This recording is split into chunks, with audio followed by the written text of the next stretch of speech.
दोस्तों वंदे मातरम। एड्स या HIV positive, आप कुछ भी कहें, एक ऐसा रोग जिसकी अभी तक वैक्सीन भी नहीं बनी है और आज भी इस रोग से बहुत सारे लोग ग्रस्त होते हैं। अक्सर ऐसा कहा जाता है कि मोनोपोली ऑफ केसेस में ये जो रोग है ये सेक्स ट्रांसमिटेड रोग कहा जाता है, लेकिन ऐसा नहीं है और भी बहुत सारे कॉज होते हैं इसमें। अगर मैं ज्योतिष की बात करूं, जिसमें कि वैदिक ज्योतिष में मेडिकल एस्ट्रोलॉजी की बात, मेरे पास आज तक 15 केसेस आ चुके हैं, जिनमें कि 5 ऐसे भी जातक हैं जिन्होंने बहुत ही शिद्दत से जो भी मैंने सॉल्यूशन और गाइडलाइंस दी, उन्होंने पूर्ण तरीके से सबके सब समाधान उनको फॉलो किया, जितने भी सॉल्यूशंस थे, और वो जातक आज बिल्कुल ठीक हैं।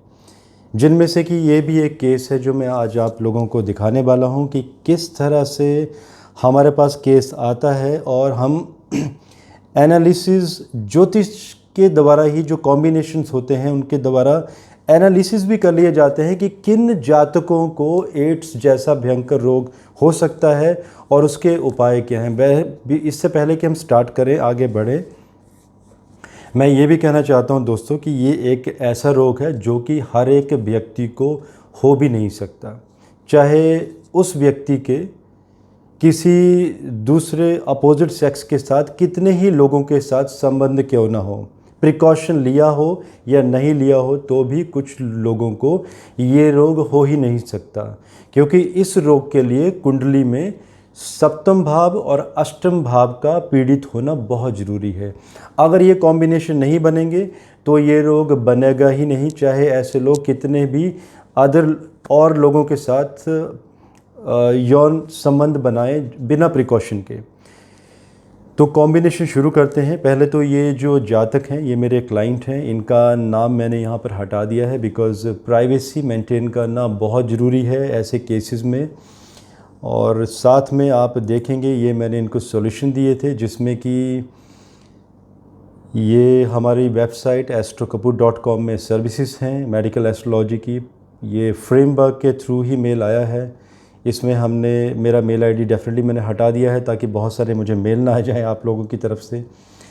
और अगर कोई जेन्युइन मेल आते हैं तब तो ठीक है, लेकिन अगर आपको कोई मेल करना हो तो admin@astrokapur.com में आप मेल कर सकते हैं। ये क्लाइंट का यूज़र आईडी है। तो हमने कुछ चीज़ें हाइड कर दी हैं, बाकी सॉल्यूशंस क्या दिए गए थे उनको उसके बारे में हम डिस्कस करेंगे। पहले तो केस स्टडी किया जाता है कि आखिर केस क्या था।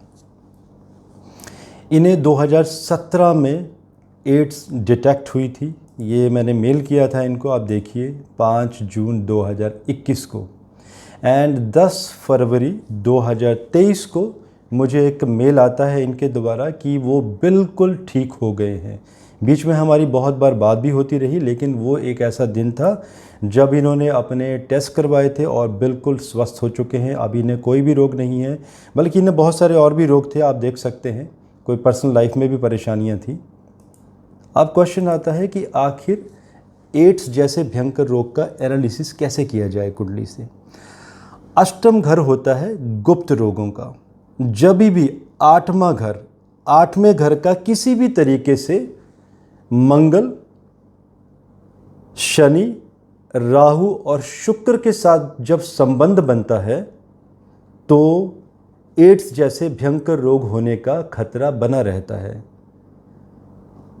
और अगर सप्तमेश, एक और कंडीशन बताता हूँ, सप्तमेश के ऊपर भी अगर इन 4 ग्रहों का मंगल, शुक्र, राहु और शनि का संबंध बनता है, दृष्टियां बनती हैं, अगर सप्तमेश इनके नक्षत्रों में भी चला जाता है तो भी ये संबंध बनता है, ये रोग बनता है।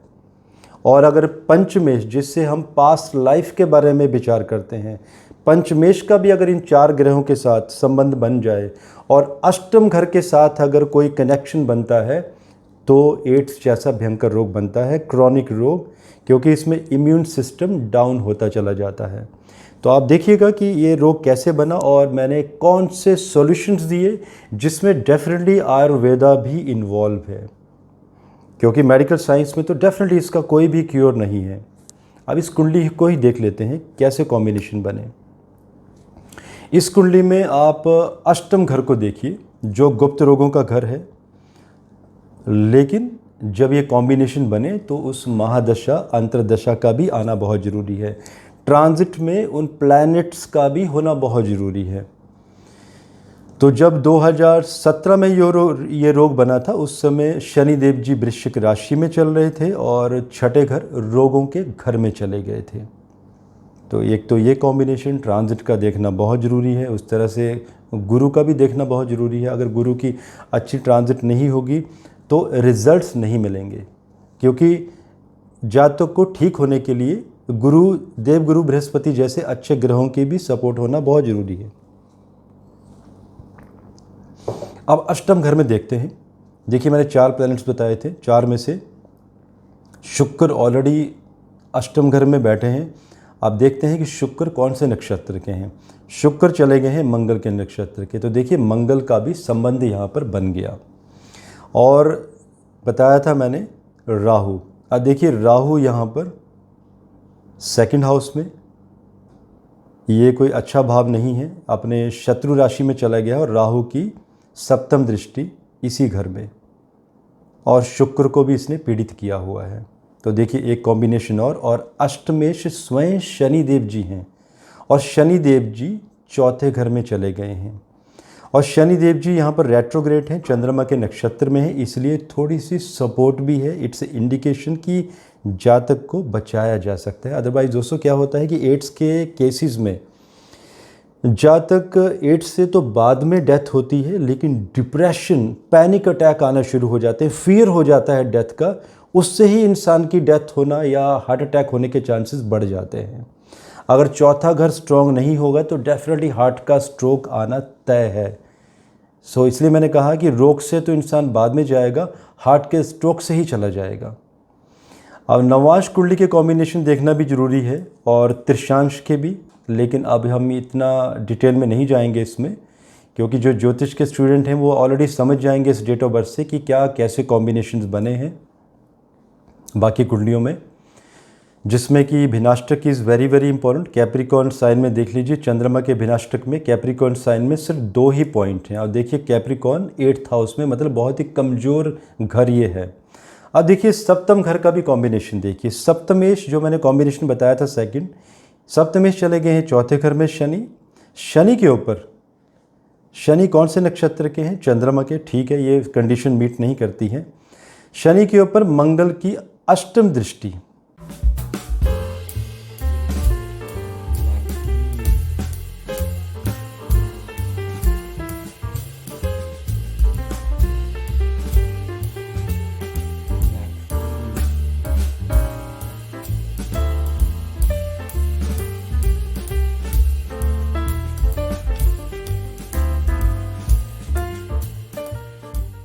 देखिए शनि का पीड़ित होना, मतलब सप्तमेश का पीड़ित होना भी तय हो गया है।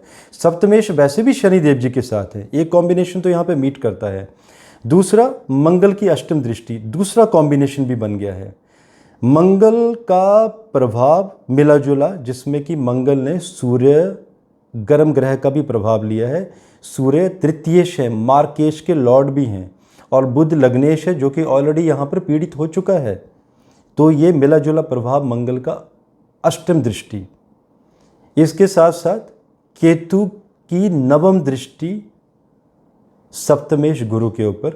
तो देखिए, केतु यहाँ पर, केतु के ऊपर राहु का प्रभाव है, डेफिनेटली राहु केतु, और मिला जुला शुक्र का भी प्रभाव। तो ये नवम दृष्टि। सो दोस्तों, सारे के सारे कॉम्बिनेशन तो मीट कर ही रहे हैं। पंचमेश भी देख लीजिए। पंचमेश शुक्र जो कि अष्टम में चले गए हैं केतु के साथ, और केतु कौन से नक्षत्र के हैं? चंद्रमा के। ठीक है, ये मीट नहीं किया। शुक्र कौन से? मंगल के नक्षत्र के। तो देखिए, सारी की सारी कंडीशन मीट हो रही हैं कि इट्स ए क्लियर इंडिकेशन कि जातक को एड्स होना तय है। और ऐसा एक मेरे पास और भी केस है मुंबई का, और उस केस में मैंने उस जातक को 2007 अप्रैल मिड में बता दिया था कि उन्हें एड्स होगा 2011 के आसपास। वो केस में अगर आप चाहेंगे तो मैं नेक्स्ट वीडियो में उस केस को मैं ज़रूर दिखाऊंगा आप लोगों को कि 2011 में जो मैंने प्रेडिक्ट किया था वो वैसे ही उन्हें एड्स भी हुआ, लेकिन वो भी आज ठीक हैं, लेकिन उन्हें ठीक होने में लगे 7 वर्ष। तो इस कुंडली में देखिए कि हमने बाद में सॉल्यूशंस क्या दिए। पहले जो पास्ट लाइफ का जो संबंध है ग्रहों का, तो पहले तो पंचमेश को स्ट्रॉन्ग किया गया, वीनस को। इसके साथ साथ मंगल, शुक्र, शनि एंड राहु के उपाय किए गए, जिसमें से कि दोस्तों कुछ उपाय आप लोगों को दिख जाएंगे यहाँ पे। बाकी स्क्रॉल तो अभी ये मैंने स्नैपशॉट लिया हुआ है, थोड़ी सी एडिटिंग की थी ताकि जो भी हमारे नेटिव है उनकी कोई भी डिटेल आप लोगों को ना दिखे, बिकॉज एज आई मेंशन कि प्राइवेसी मेंटेन करना बहुत ज़रूरी है किसी की भी। जब ये सॉल्यूशंस इन्हें दिए गए कि जिसमें कि 8-9 सॉल्यूशंस और भी हैं, जिसमें एक यज्ञ भी मेंशन किया गया जो एस्ट्रो कपूर के आश्रम में ही हुआ था, महामृत्युंजय यज्ञ। तो इसके साथ साथ दोस्तों उस समय एक आयुर्वेदिक मेडिसिन भी दी गई। मैं बताना चाहूँगा कि मेरे जो फैमिली हिस्ट्री है जिसमें आयुर्वेदा का हमारे जो बुज़ुर्ग हैं, हमारे जो पुरख रहे हैं, हमारे एंसेस्टर, उनका बहुत बड़ा रोल है। और मेरे दादाजी ग्रैंडफादर जो कि बहुत बड़े वैद्य थे, तो उनके कुछ फॉर्मूलाज, कुछ भस्में कि जब एड्स जैसे भयंकर रोग का इलाज किया जाता है तो उसमें इम्यून सिस्टम को स्ट्रॉन्ग करने के लिए कुछ भस्में भी साथ में दी जाती हैं ताकि इंसान का जो शरीर है वो इंटैक्ट रहे, जो बॉडी का जो प्रोफाइल है वो नीचे नहीं गिरना चाहिए ग्राफ। क्योंकि अगर ग्राफ नीचे गिरना शुरू हुआ, हीमोग्लोबिन डाउन होना शुरू हुआ या वेट लॉस होना शुरू हुआ, तो क्लाइंट पैनिक अटैक से भी मर सकता है। तो पहले तो शरीर को उसी लेवल पर मेंटेन करना है, उसके बाद इलाज करना है, ग्रहों का भी इलाज करना है। तो दोस्तों मैं दावा करना चाहूँगा इस वीडियो के माध्यम से कि मैंने अभी तक 5 केसेस को परफेक्ट मेडिकल एस्ट्रोलॉजी कंसल्टेशन जिनको मैंने राय दी थी, मैं तो ठीक करने वाला कोई नहीं होता हूँ, बट यस रास्ता तो वही देता है, प्रकृति ही देती है। हम लोग एक जरिया हैं, रिसर्च करते रहते हैं, सॉल्यूशन दिए गए हैं और वो 5 के 5 लोग आज स्वस्थ हैं। सो ये कॉम्बिनेशन आप देख सकते हैं। अगर थोड़ा सा हम और भी अगर देखना चाहें तो आप देख सकते हैं कि जिस तरह से राहु और सूर्य अष्टम में यहाँ पर नवांश कुंडली में पीड़ित हैं, त्रिशांशा कुंडली में भी अगर आप देखें शुक्र छठे घर में, रोगों के घर में, मंगल सप्तम में, अष्टमेश शनि यहाँ पर राहु से पीड़ित, केतु से पीड़ित। त्रिशांशा में देखिए कितना बुरा हाल है इस कुंडली का। और अगर हम लग्न कुंडली की भी बात देखें तो इस कुंडली में लग्नेश बुध सूर्य मंगल से पीड़ित हैं।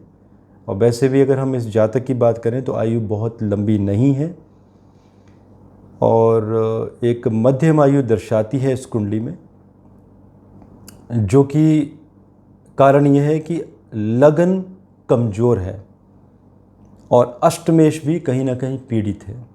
अष्टमेश अगर और लगन पीड़ित हो जाए तो जातक की आयु मध्यम आयु ही बनती है, पूर्ण आयु नहीं बनती है। बट ये फिर भी ऑलमोस्ट 65 तक ठीक रहेंगे, स्वस्थ रहेंगे बिल्कुल। सो आप लोगों ने दोस्तों देखा होगा जो मैंने आपको ये दिखाया भी कि किस तरह से हमने उपाय दिए हैं, आप पढ़ भी सकते हैं और साथ साथ में ये ठीक भी हो गए हैं। और यस मैं ये भी कहना चाहूँगा कि बाई चांस अगर आप कोई ऐसे व्यक्ति विशेष को जानते हो जिन्हें ये ऐसा कोई रोग है और अगर कोई ऐसा व्यक्ति विशेष मुझसे कंसल्टेशन लेना चाहता है, मुझे मालूम है आप लोगों की बहुत सारी कंप्लेंट रहती है कि हमारे एस्ट्रो कपूर में 2 से 3 महीने का वेटिंग है। वो इसलिए है क्योंकि जो लोग भी मुझे जानते हैं वो सिर्फ मुझसे ही कंसल्टेशन लेना चाहते हैं, मेरे स्टूडेंट से कोई भी कंसल्टेशन नहीं लेना चाहता है। और सारे केसेस में मैं खुद काम करता हूँ, लेकिन हेल्थ केसेस में 2 से 7 दिन के अंदर कार्य पूरा कर लिया जाता है। कुछ क्रिटिकल केसेस में सेम डे पर भी काम किया जाता है। और अगर आपको कोई ऐसा भयंकर रोग है, आप प्रॉपर फॉर्म फिल कीजिए। एड्स की सर्विस भी दी गई है इसी वीडियो के लिंक के। ये जो वीडियो है यूट्यूब में, इसके डिस्क्रिप्शन बॉक्स में आई बटन में भी ऊपर लिंक दिया हुआ है।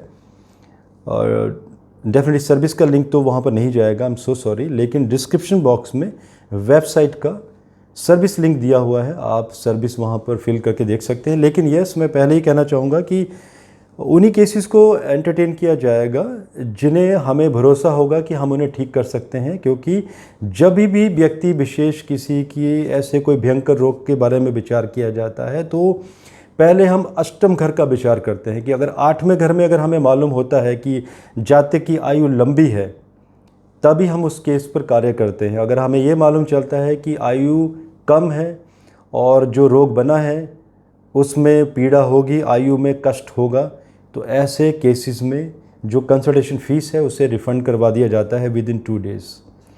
सो उसके लिए सॉरी एडवांस में ही अगर किसी को रिफ़ंड आता है तो दोस्तों आप अगर कोई आपको किसी को ऐसा रोग है या किसी को जानते हैं तो आप कंसल्टेशन लेना चाहें ले सकते हैं, जिसमें कि डाटा प्रिवेसी प्रॉपर मेंटेन की जाएगी, जो कि मेरे पास ही रहेगी उस जातक की प्राइवेसी, और किसी के साथ भी कोई भी डाटा बल्कि हमारी टीम के साथ भी शेयर नहीं होगा। सो दोस्तों आप लोगों के कुछ क्वेश्चंस हो आप पूछ सकते हैं। और ज्योतिष के स्टूडेंट्स, अगर आपको लगता है कि आपको कुछ ऐसे और केसेस चाहिए तो मेरे पास 4 और केसेस हैं जो ठीक हुए हैं, तो मैं ज़रूर शेयर करना चाहूँगा अगर आप इंटरेस्टेड हों। तब तक के लिए मुझे इजाज़त दीजिए। धन्यवाद। भारत माता की जय।